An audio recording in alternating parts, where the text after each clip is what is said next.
Bueno, damos gracias al Señor que nos permite estar en esta mañana a- adorando y exaltando su nombre. Amén. Estamos unidos a no miles, millones de personas en el planeta Tierra, que desde que sale el sol hasta que se oculta en diversas lenguas, diversas culturas y diferentes lugares geográficos, estamos adorando el nombre de nuestro Señor Jesucristo. Amén.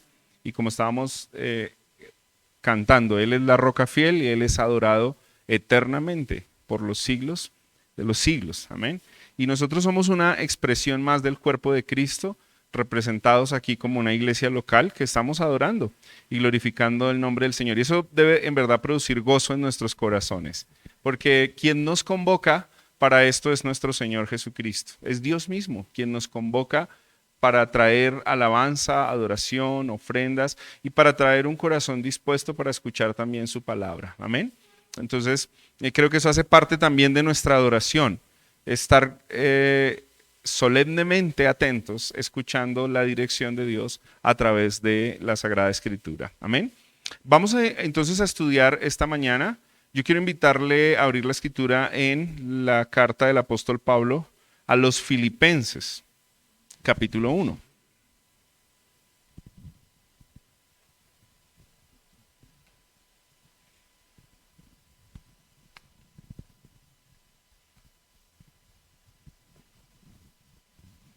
Y quiero invitarles a que demos lectura del versículo 1 hasta el versículo 11. Pero luego vamos a enfocar nuestro estudio a partir del versículo 3 hasta el versículo 11. Pero vamos a leerlo desde el versículo 1. Amén. Dice así la palabra del Señor: Pablo y Timoteo, siervos de Cristo Jesús, a todos los santos en Cristo Jesús que están en Filipos, incluyendo a los obispos y diáconos, gracia a ustedes y paz de parte de Dios nuestro Padre y del Señor Jesucristo. Doy gracias a mi Dios siempre que me acuerdo de ustedes. Pido siempre con gozo en cada una de mis oraciones por todos ustedes, por su participación en el Evangelio desde el primer día hasta ahora. Estoy convencido precisamente de esto, que el que comenzó en ustedes la buena obra la perfeccionará hasta el día de Cristo Jesús. Es justo que yo sienta esto acerca de todos ustedes porque los llevo en el corazón, pues tanto en mis prisiones como en la defensa y confirmación del Evangelio, todos ustedes son participantes conmigo de la gracia, porque Dios me es testigo de cuánto los añoro a todos con el entrañable amor de Cristo Jesús. Y pido esto en oración, que el amor de Cristo abunde aún más y más en conocimiento verdadero y en todo discernimiento, a fin de que escojan lo mejor para que sean puros e irreprensibles para el día de Cristo, llenos del fruto de justicia que es por medio de Jesucristo para la gloria y alabanza de Dios. Amén. Amén. Bien, vamos entonces a enfocar nuestra atención para ver este texto bíblico y profundizar algunas verdades acerca del tema que hoy estamos aquí, nos convoca también el Señor para celebrar, ¿cierto? Entonces estamos celebrando, hermanos, un culto de acción de gracias, ¿cierto? Y bueno, yo oraba y le pedí al Señor que me guiara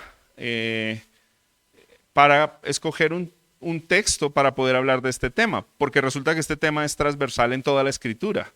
Entonces escoger un pasaje no era ¿qué? Sencillo, pero pensé en que ustedes están celebrando hoy particularmente como iglesia local, ¿cierto? Iglesia local de Nueva Florencia, Nueva Florencia. Entonces están celebrando el tema de acción de gracias.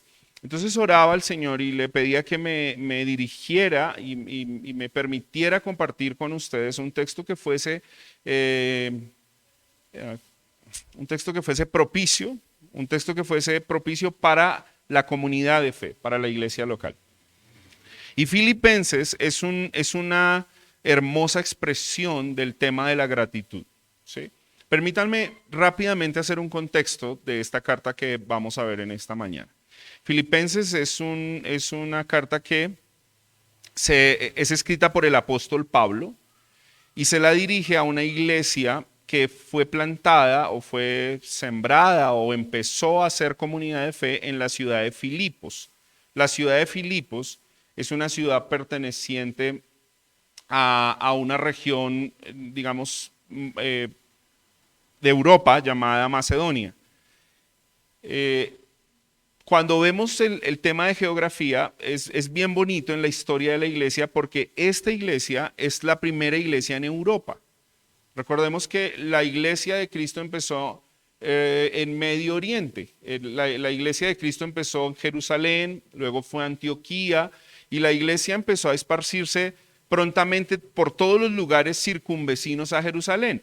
Los apóstoles habían sido muy meticulosos en seguir la instrucción del Señor. Ustedes recuerdan la instrucción del Señor en Hechos capítulo 1, donde el Señor les dijo, me seréis testigos en Jerusalén, Judea, Samaria y hasta lo último de la tierra. Ellos hicieron esta tarea. Claro, el Señor los forzó a hacer esta tarea porque al principio no querían, pero luego lo hicieron a cabalidad. Entonces Filipos es la primera expresión de una iglesia plantada fuera de ese círculo de Judea y Samaria, que está en lo que nosotros entendemos como Europa. Esa es la puerta para la iglesia europea, esta iglesia en Filipos. Bien, ese es el lugar geográfico.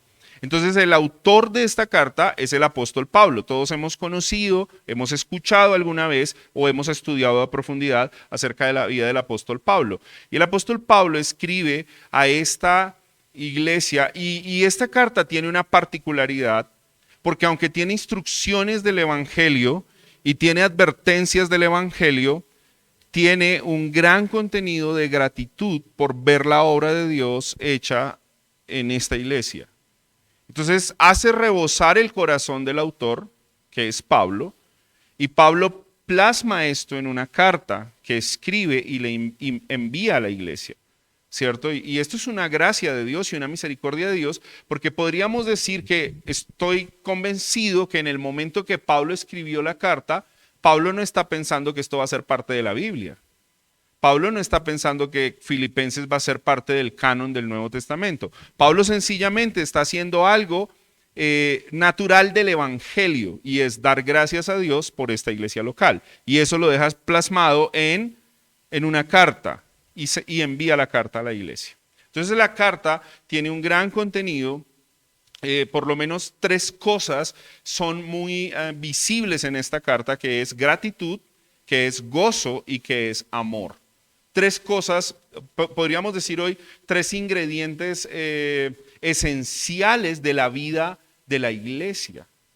Y que cuando la iglesia vive el evangelio, refleja y crece constantemente en estas 3 cosas. ¿Cuáles son? Número 1, gratitud. Número 2, gozo. Y número 3, amor. Bien. De hecho, en el texto que acabamos de leer, como que está orando y luego nuevamente dice, y pido a Dios que el amor de Cristo abunde como más y más en ustedes. Bien, y él da gracias a Dios por esta iglesia y lo hace con gozo. Entonces pensaba en esto, ¿qué cosas nos hacen traer gozo, gratitud y amor cuando las recordamos? Es un buen ejercicio. Creo que ustedes tenían el ejercicio hoy de traer algo que les genere gratitud. Pero me imagino que cuando escogieron ese escenario, esa foto, ese momento, no solo les recuerda gratitud. Si les trae gratitud es porque también les trae gozo o felicidad. Y no sé, y si es su pareja, mirarán la foto así como enamorados y tratarán de mostrar amor. No, mentiras, muestran amor de verdad. ¿Cierto? Entonces son ingredientes que están ahí. Entonces, él está recordando. El texto dice, doy gracias a Dios. Acompáñenme una vez más al versículo 3, por favor. Doy gracias a Dios siempre que me acuerdo de ustedes.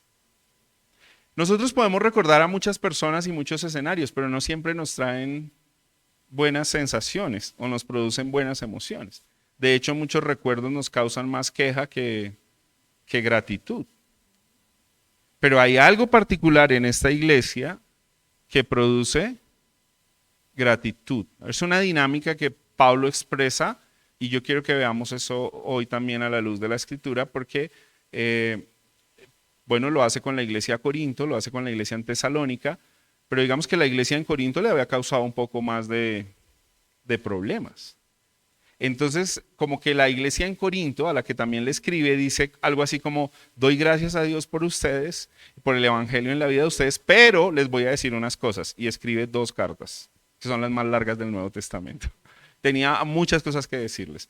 Pero aquí a Filipenses les dice todo el tiempo, gócense, gócense en el Señor, regocíjense en el Señor, estoy agradecido con ustedes, qué bueno ver la obra del Evangelio en ustedes. Y realmente esta es una expresión casi que doxológica, o quiere decir de adoración, de gratitud, casi que podría salir cánticos de adoración al ver la expresión que hay en esta carta de gratitud hacia la iglesia en Filipos, que realmente es una carta de gratitud a Dios. Amén.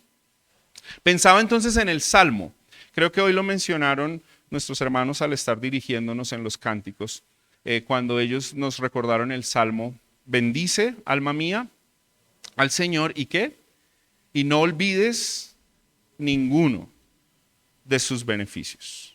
Bendice, alma mía, al Señor. El salmista está hablando consigo mismo.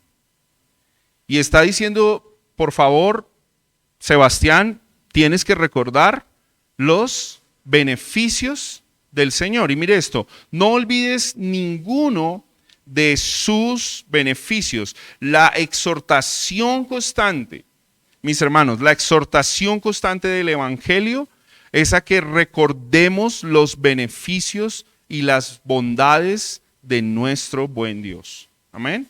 Eso es algo a lo que la Biblia nos exhorta y tendríamos que decir que debería ser algo natural en nosotros, tener un corazón agradecido y tener labios que expresen gratitud y tener una vida que exprese gratitud, pero mis hermanos, la realidad es que esto no es así.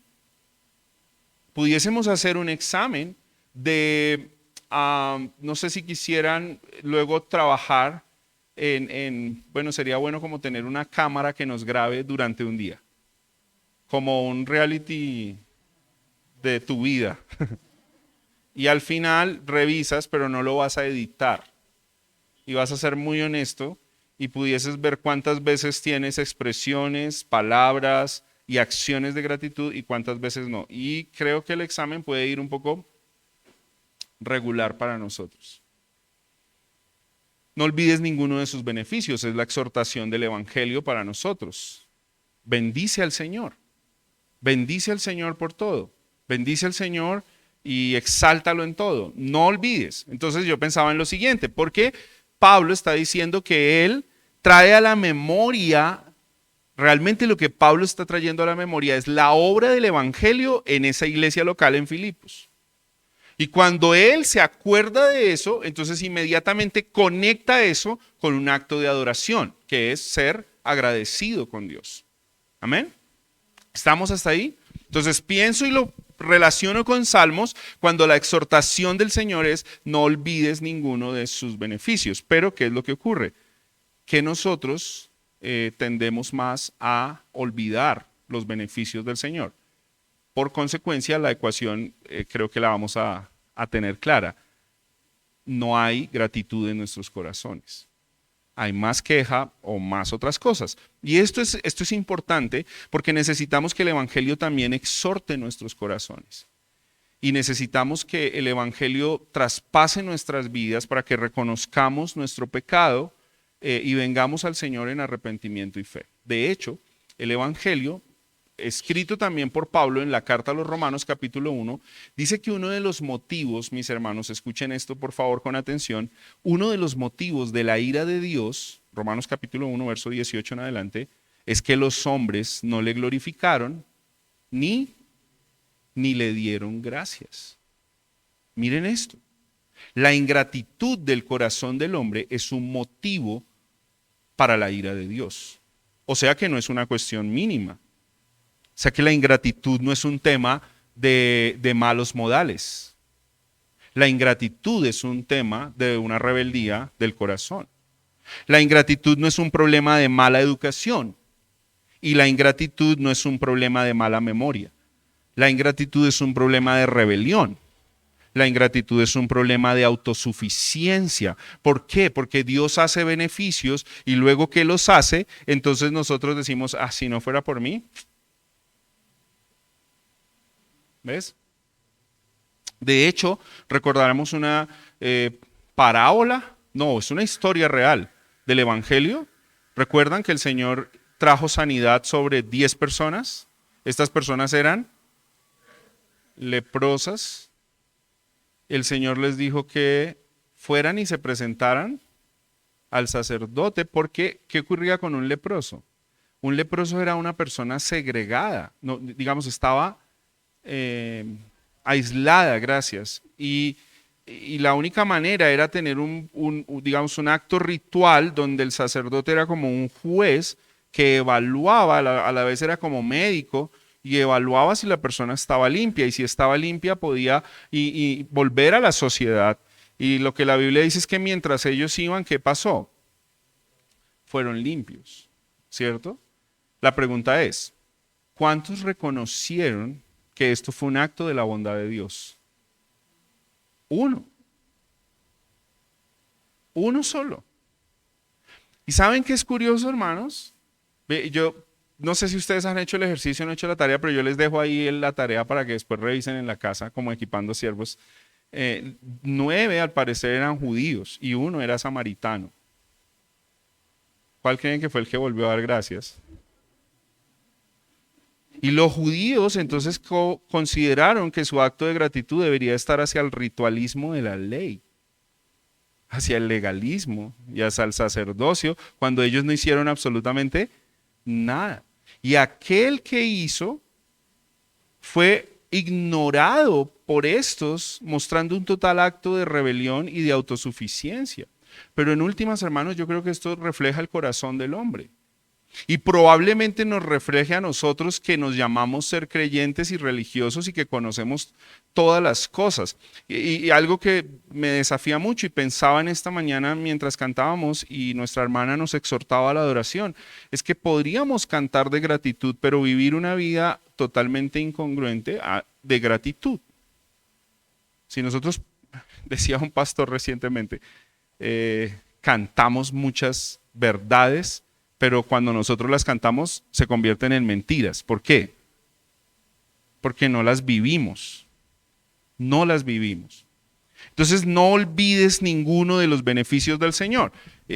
Pablo está recordando los beneficios del Señor con esta iglesia. Y en últimas, pensando en la adoración, hermanos, haciendo esta introducción de Pablo, es que la gratitud tiene que ver con un acto de adoración. Entonces, Romanos 1 dice que una de las razones por la que la ira de Dios está revelada sobre el hombre o contra el hombre es porque ellos no son agradecidos. Pero no está diciendo algo así como porque son maleducados. No, es porque no me adoran. Eso es lo que Dios está diciendo en Romanos 1. Porque no me glorifican ni me dan gracias. ¿Y por qué menciono esto, hermanos? Porque una de las definiciones más básicas de gratitud es reconocimiento. Ser grato es reconocer algo a alguien. Cuando yo estoy siendo agradecido, estoy reconociendo algún favor que he recibido de alguien, ¿cierto? Y esto tiene que ver todo con el Evangelio, porque hemos recibido el favor de Dios, la bondad de Dios de manera inmerecida. Y lo que se espera como un acto consecuente del Evangelio es que entreguemos nuestra vida a Dios en adoración. Entonces, tener una vida de gratitud es tener una vida de adoración. Tener una vida de gratitud es tener una vida de entrega. Amén. Una vida de entrega al Señor. Y otra cosa de las que llamaba mi atención en esta oración, porque la vi en otros aspectos que Pablo hace y escribe. Mire que hoy leímos salmos de acciones de gracias. ¿Qué son los salmos? Los salmos son el himnario del pueblo de Dios, ¿cierto? La himnología o el himnario del pueblo de Dios está registrado en los salmos y resulta que en los salmos hay salmos de gratitud. Hoy los leímos, salmos de acciones de gracias. Pero leímos también por allá Crónicas, que es un libro histórico, pero también consigna un salmo de gratitud. Entonces yo pensaba, ¿por qué Pablo empieza con acción de gracias? ¿Por qué Pablo es que es un protocolo para escribir epístolas? Sería lo mejor que cuando yo vaya a escribirle a alguien empezar agradeciendo. De hecho, miren que es muy diferente a como escribimos los latinos. Ninguno de nosotros escribe empezando a dar gracias, ¿o sí? Cuando escribes un correo electrónico, tú dices, gracias por ver mi correo, no. O un WhatsApp, te agradezco por ver este mensaje. Normalmente nosotros, ¿dónde ponemos las gracias? Al final, gracias. Pero ponemos un postdata ahí, ¿no? Quedo atento a tu pronta respuesta. Somos muy protocolarios con el tema. Pero ¿por qué los judíos empiezan con acción de gracias? ¿Por qué Pablo escribe acción de gracias? ¿Por qué hay acción de gracias en los salmos? Bueno, porque las acciones de gracias hacen parte de la vida de adoración del pueblo. Y por lo menos veo en la Biblia tres cosas, hermanos, que pudiésemos verlas como aplicación para nosotros. De hecho, hoy leímos que una de las invitaciones, bueno, más que invitaciones, gracias, es un imperativo, es entrad por las puertas del Señor, ¿cómo? Con acciones de gracias. O sea, cuando vengamos a la casa de Dios y vengamos a adorar, tiene, hermanos, no es una opción. O sea, el Evangelio no nos está diciendo, si quieres ser agradecido, hazlo, hermano. Es una opción para ti, depende cómo te hayas levantado o de acuerdo a tu semana, está bien si el domingo vas haciendo buena cara al templo. No, entra con acciones de gracias, de gratitud al Señor y tendríamos que decir, a pesar de. Sí, agradecemos al Señor por sus bondades y a pesar de nuestros fracasos y a pesar de nuestras circunstancias difíciles, agradecemos al Señor porque es la roca inconmovible que nos sostiene. Amén. Entonces, veo que hay tres áreas, hermanos, viendo ese análisis de la Escritura, de por qué Pablo escribe así, por qué el pueblo de Dios escribe así, por qué las acciones de gracias están de primeras y no de últimas. Es porque Dios instruyó al pueblo para que el corazón esté abierto totalmente a la gratitud y a la adoración en tres áreas específicas. Gratitud en la vida devocional, ¿sí? Es como, a ver, quiero aterrizar esta idea, es como cuando yo oro al Señor, estoy solo hablando con Dios, en mi oración debe haber acción de gracias. Es parte debería ser parte de nuestra forma de oración. Agradecer al Señor por sus bondades. Amén. Agradecer al Señor por su misericordia. Ahora, ¿por qué tenemos que hacer esto, hermanos? Porque el pecado es como un imán fuertísimo, dice la Biblia, que es como una ley que propende a alejarnos del Evangelio. Y la gratitud es un constante reconocimiento de mi incapacidad y una negación a mi autosuficiencia para reconocer que si algo tengo es por Él, que si algo soy es por Él, es por Dios, es por aquel que nos llamó a su gloria eterna. Amén. Número 2, la acción de gracias debe ser un acto de adoración pública. Aquí hay dos cosas importantes. Una es mi vida devocional. Cuando yo oro, cuando yo estudio la Biblia, cuando yo le pido a Dios, también tengo que pensar en agradecer, no solo pedir, tengo que pensar en agradecer. Pero número 2 es una acción corporativa. Si dice, entrad por sus puertas con acciones de gracias. ¿Quiénes? Sus hijos. Filipenses está escrito casi todo en tercera persona del plural, ¿sí? Es para esa iglesia, ellos han sido bendecidos, ellos han sido beneficiados con la gracia, los exhorta, todo el tiempo los está animando a que tengan acción de gracias. Ahora, la acción de gracias en la iglesia tiene dos aspectos, que vamos a verlo acá en el pasaje. Uno es litúrgico, digamos, lo cantamos acciones de gracias y oramos acciones de gracias, pero el aspecto que quizás sella los dos anteriores es una vida de comunidad que expresa gratitud. Si no, seríamos incongruentes, otra vez, con el Evangelio. Entonces, no solo oramos acciones de gracias, también cantamos acciones de gracias, pero la iglesia vive una vida en comunidad que refleja gratitud.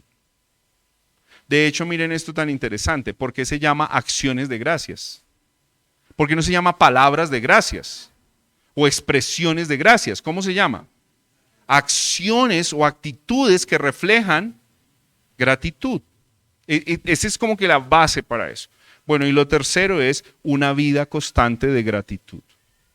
Bien, entonces son 3 áreas. Bien, número 1, una vida devocional, ¿sí? Personal, de oración y gratitud. Número 2, una vida de adoración comunitaria o corporativa que exprese gratitud. Número 3, una vida constante, diaria de gratitud. O sea, que yo expreso gratitud en mi hogar, con mi familia, con mi esposa, mi cónyuge, con mis hijos, en mi trabajo, en todas las cosas que yo hago. Mi vida debe expresar constantemente que en verdad yo soy agradecido con Dios por sus bondades.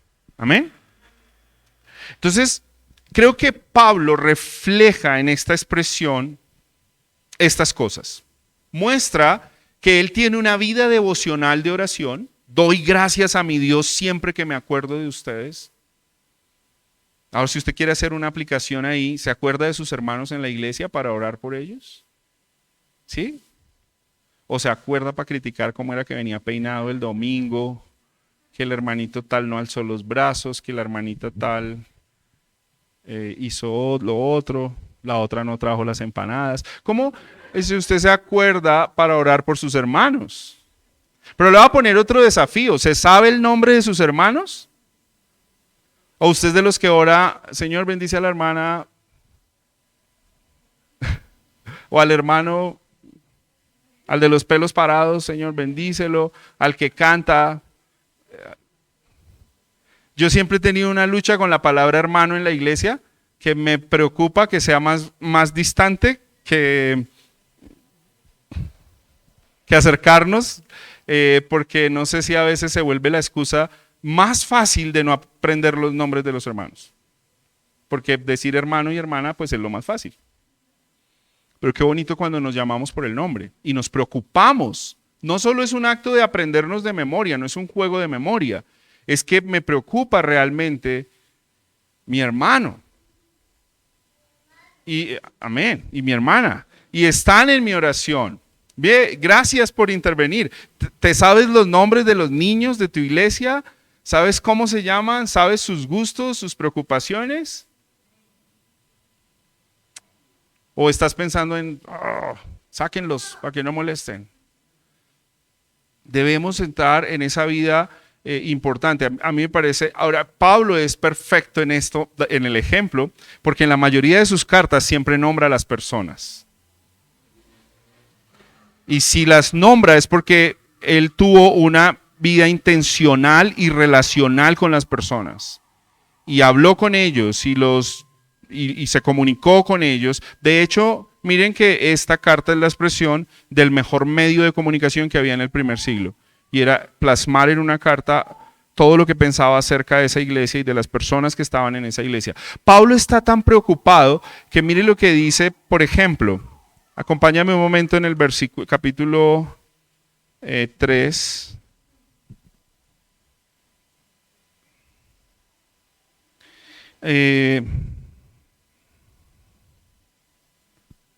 A ver, permítanme. No, perdón, 4. Miren que Pablo sí se sabía los nombres de los hermanos, así estuviera lejos.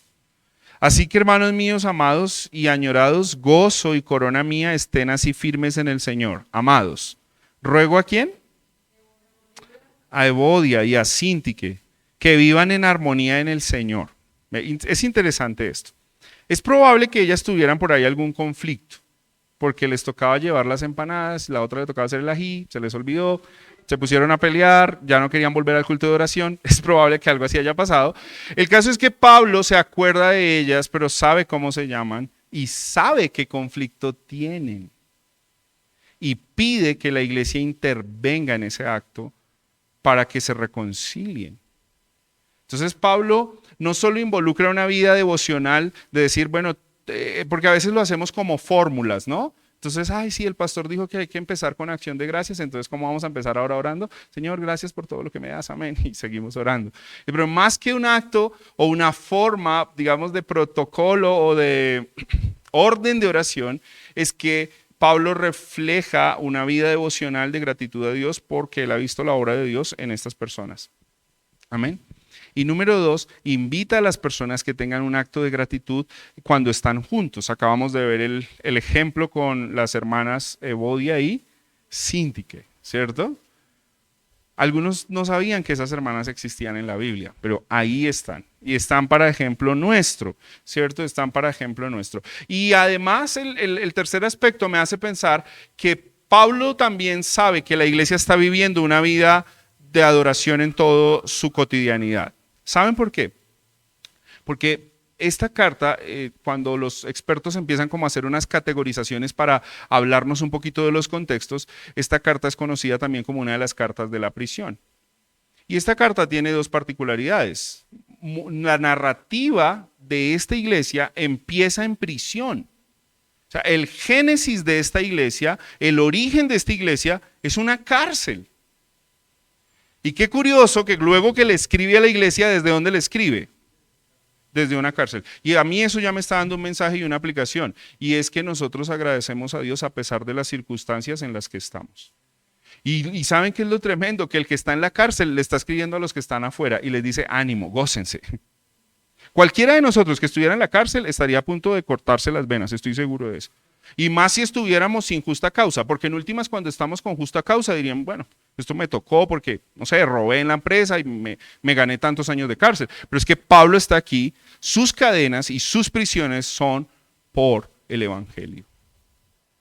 O sea, Pablo, al igual que Jesús, fue juzgado injustamente con trampas, con mentiras para ponerlo en la cárcel, porque odiaban el Evangelio y detestaban el Evangelio. Pero aún y a pesar de esto, Pablo está mostrando una vida de cotidianidad, de gratitud en el Evangelio para ellos. ¿Ven? Entonces, les dije que el génesis de esta iglesia es ¿dónde? En la cárcel. ¿Recuerdan? Pablo y su compañero Silas están en prisión. Y el Señor hace un acto soberano para liberarlos. Y es interesante porque ellos no se están quejando, ni ellos están diseñando una carta PQR contra el gobierno de turno. ¿Qué están haciendo? La Biblia, ¿qué dice que estaban haciendo? ¿Recuerdan? Cantando al Señor y adorando a Dios, una vida de gratitud al Señor. Y el Señor los libera y el carcelero que los está cuidando se va a quitar la vida y Pablo le dice, no lo hagas. Cree en el Señor Jesucristo y serás salvo tú y tu casa. Entonces tenemos al carcelero de Filipos, no sabemos su nombre, pero este era un anciano de la iglesia o un diácono y se convirtió con toda su familia. Lidia, ¿recuerdan? Una comerciante, vendedora de púrpura, dice la Biblia, una persona seguramente de la alta alcurnia de Filipos. Estaba a la ribera del río porque Pablo no pudo ir a la sinagoga porque ya no les era permitido. Y dice que cuando estaba enseñando, el Señor abrió el corazón de Lidia y ella recibió el Evangelio y entregó su vida al Evangelio. Y miren esto tan hermoso. Entonces Pablo en esta carta recuerda ese inicio. ¿Y qué es lo que él está diciendo? Verso 6. Estoy convencido de esto, que el que comenzó en ustedes la buena obra la perfeccionará hasta el día de Jesucristo. Miren, hermanos, esto es hermoso porque es un motivo de gratitud para reconocer que quien empieza la obra en la vida de cada creyente y en la vida de la iglesia es Dios, no nosotros. Nosotros solo somos instrumentos de su gracia. Pero otro motivo para tener gratitud en medio de esto, hermanos, es la promesa del Evangelio. Hay una promesa. ¿Cuál es la promesa del Evangelio? Que el que comenzó la buena obra la llevará a feliz término, la llevará a cabalidad, la cumplirá, la sostendrá. ¿Hasta cuándo? ¿Hasta la pandemia? ¿Hasta el COVID-19?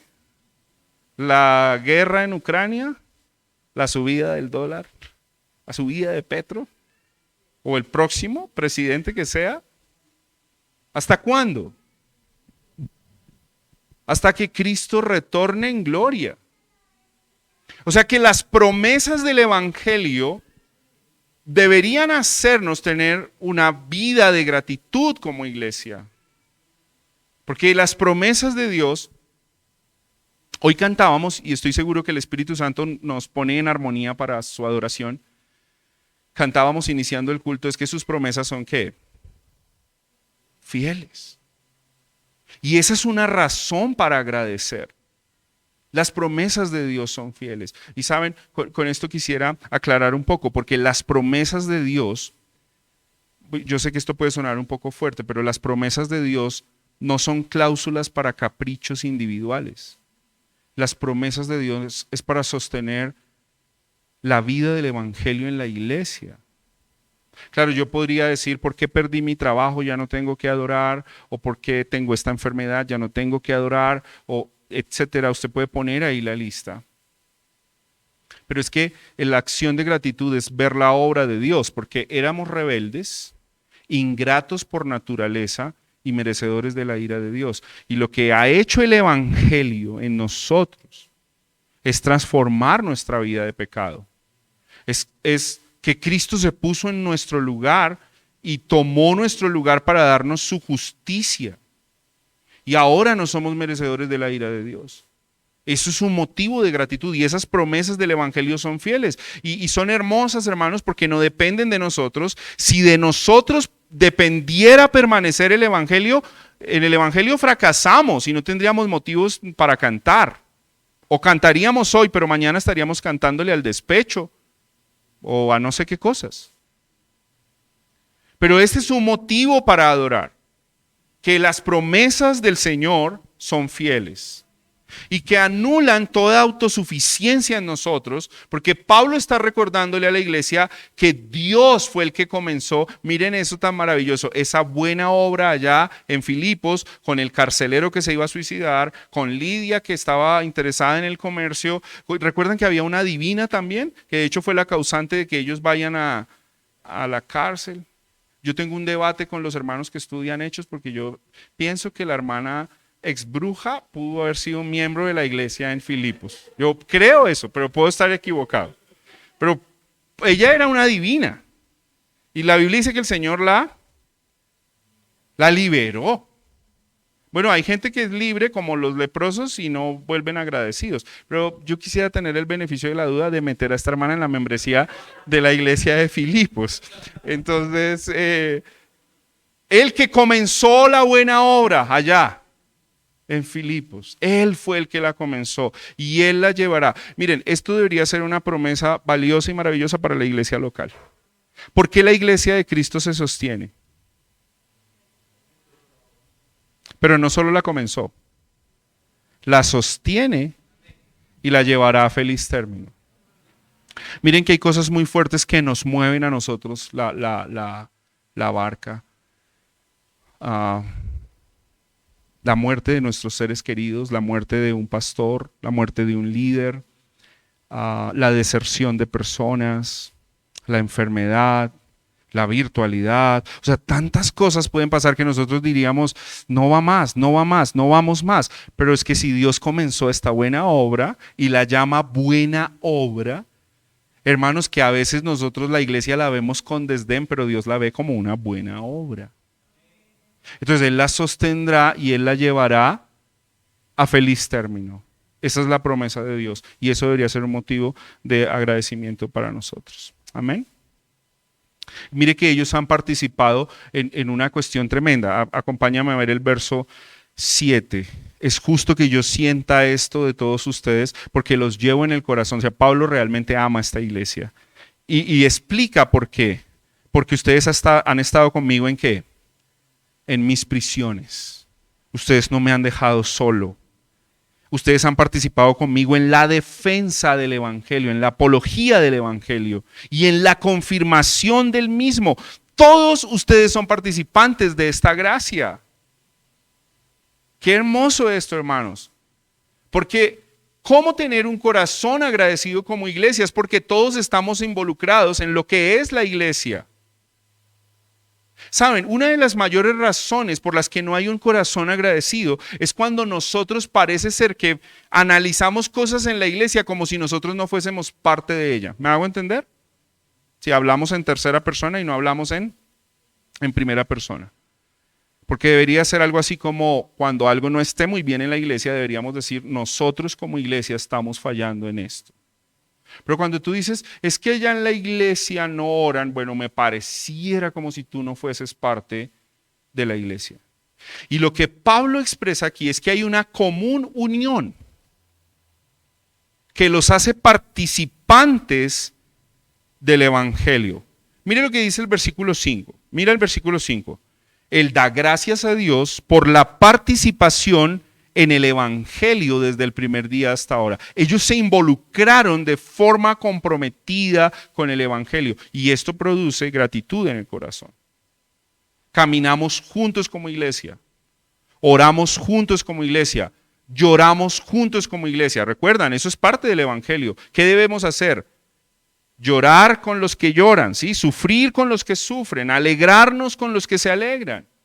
Esa es la comunión del Evangelio, esa es la vida práctica del Evangelio de la iglesia. Y Pablo nos exhorta aquí, nos anima a que la vida de la iglesia sea una vida que tiene en común todas las cosas y todas las circunstancias. Y Pablo da gracias a Dios por eso. Ustedes están conmigo desde el primer día hasta ahora. Entonces ahora estoy convencido de que es Dios. Porque si fuese por nosotros, hace rato habíamos naufragado. Hace rato habíamos botado la toalla, pero es Dios, son sus promesas, es su Espíritu Santo, es su palabra. Y hace que nosotros podamos tener en común todas las cosas para que podamos tener un corazón agradecido. ¿Saben? Y yo trato de hacer un viaje al primer siglo y pienso, ¿cómo sería una comunidad de fe del primer siglo?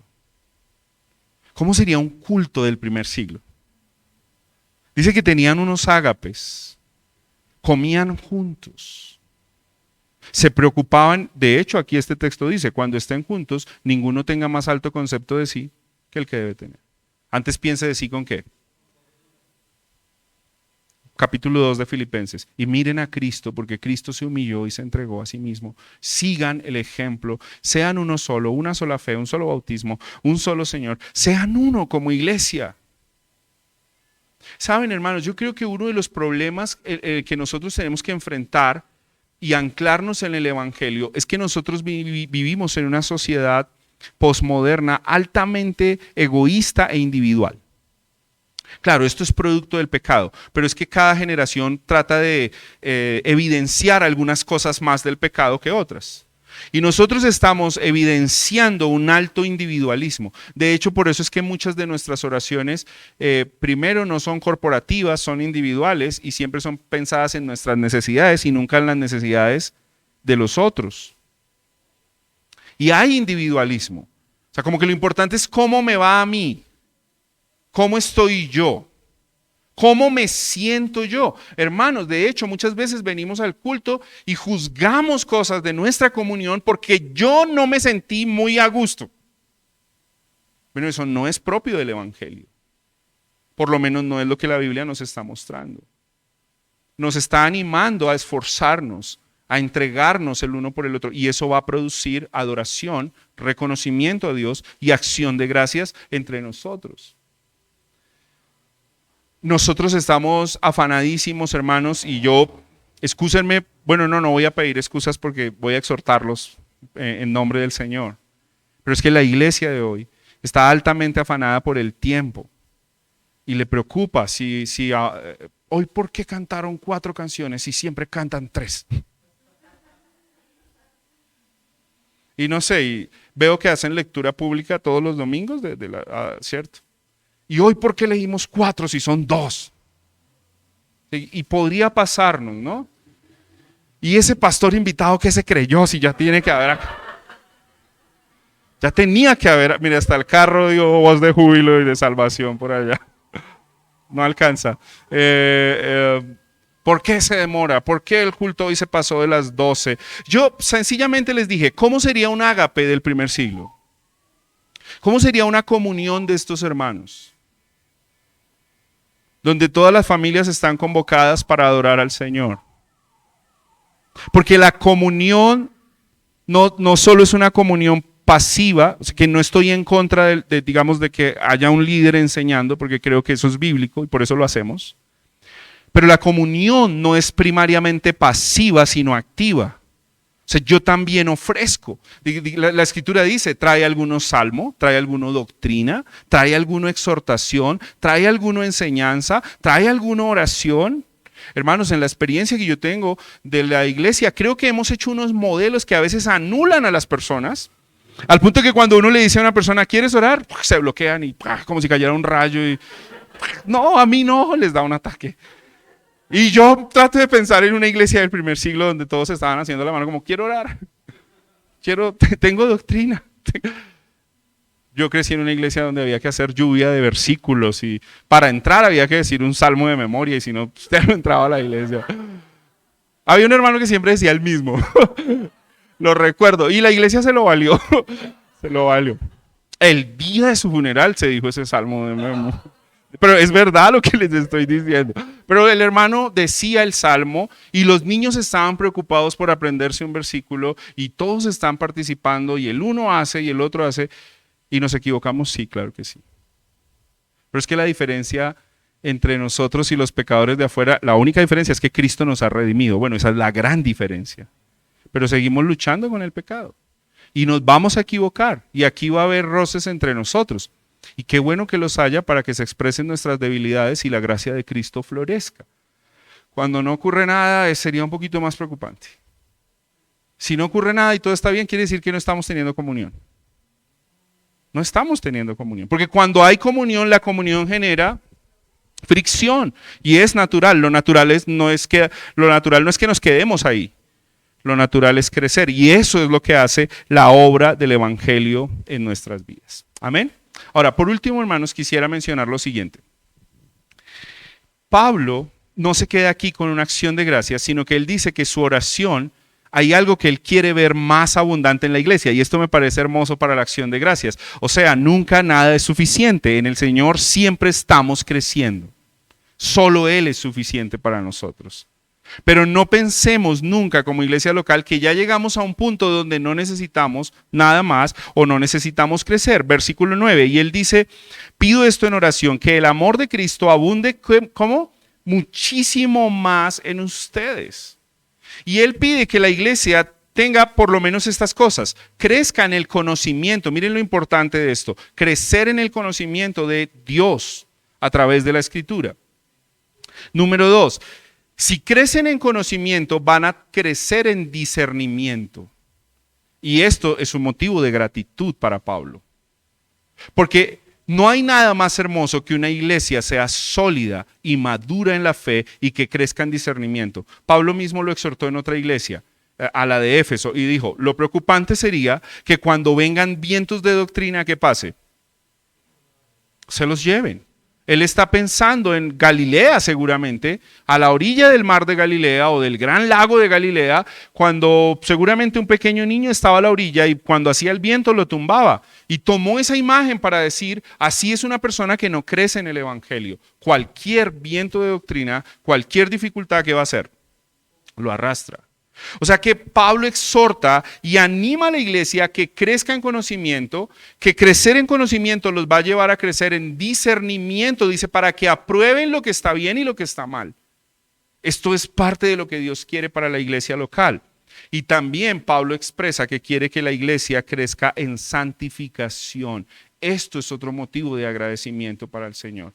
Dice, para que ustedes sean sinceros e irreprensibles y llenos de fruto de justicia. Qué hermoso. Yo cuando pensaba esto y veía estas líneas del texto decía, ¿cómo no estar agradecidos con Dios?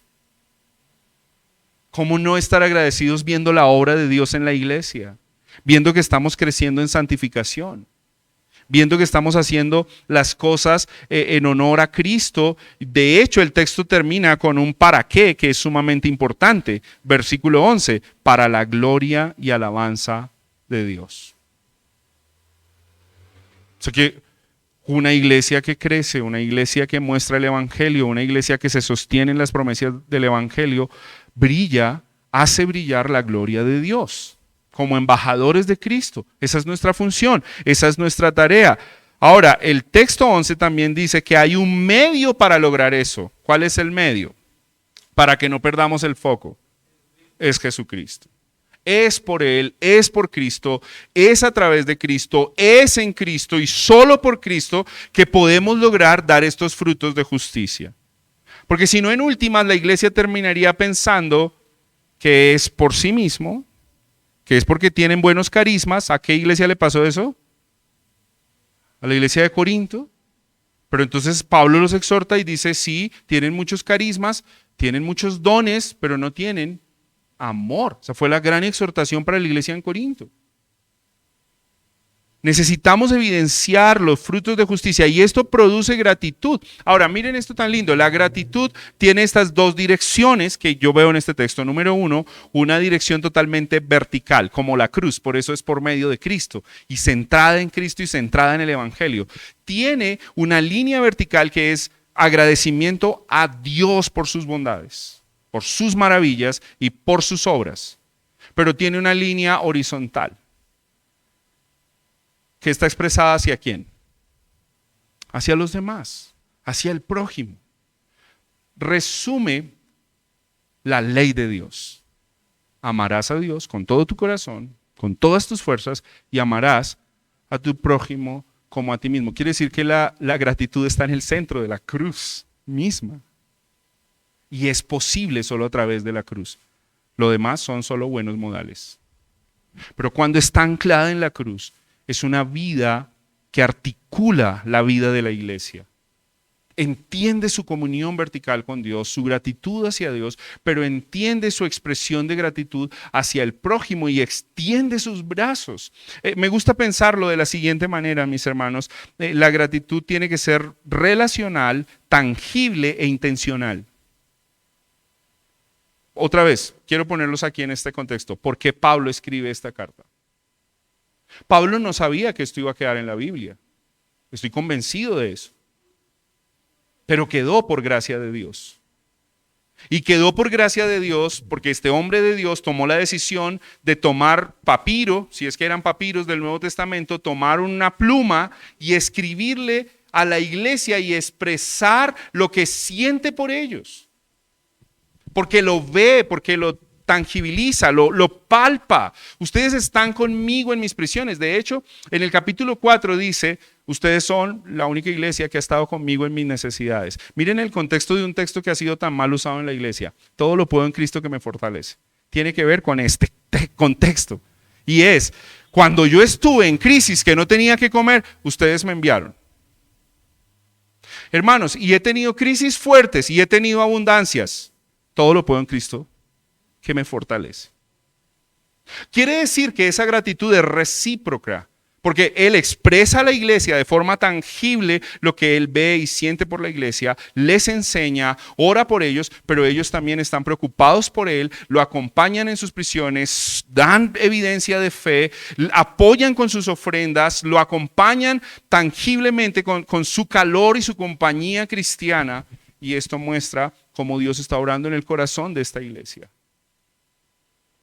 Así que, hermanos, demos un paso más allá para la gloria de Dios. Y salgamos de la gratitud en el nivel de palabras.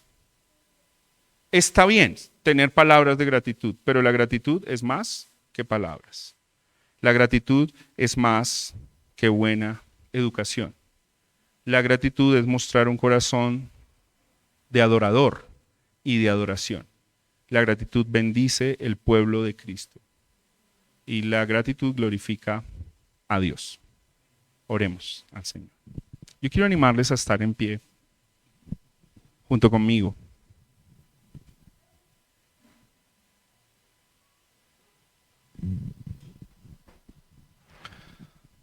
Ah, y yo quisiera invitarte al siguiente ejercicio por unos segundos, en el que no, digamos, no quiero dirigir una oración, sino quiero animarte a cerrar tus ojos, inclinar tu rostro y durante unos segundos reflexionar en lo que hemos escuchado de la palabra de Dios en esta mañana. Y yo quiero que tú tengas un diálogo ahí íntimo con el Señor. Si hay algún área de tu vida en la que estás siendo desagradecido, que quizás en tu vida ahí es amargura o queja o menosprecio, y tú puedas tener un momento para hablar con el Señor acerca de esto. Tomemos unos segundos, pensemos y hablemos con Dios desde nuestro corazón.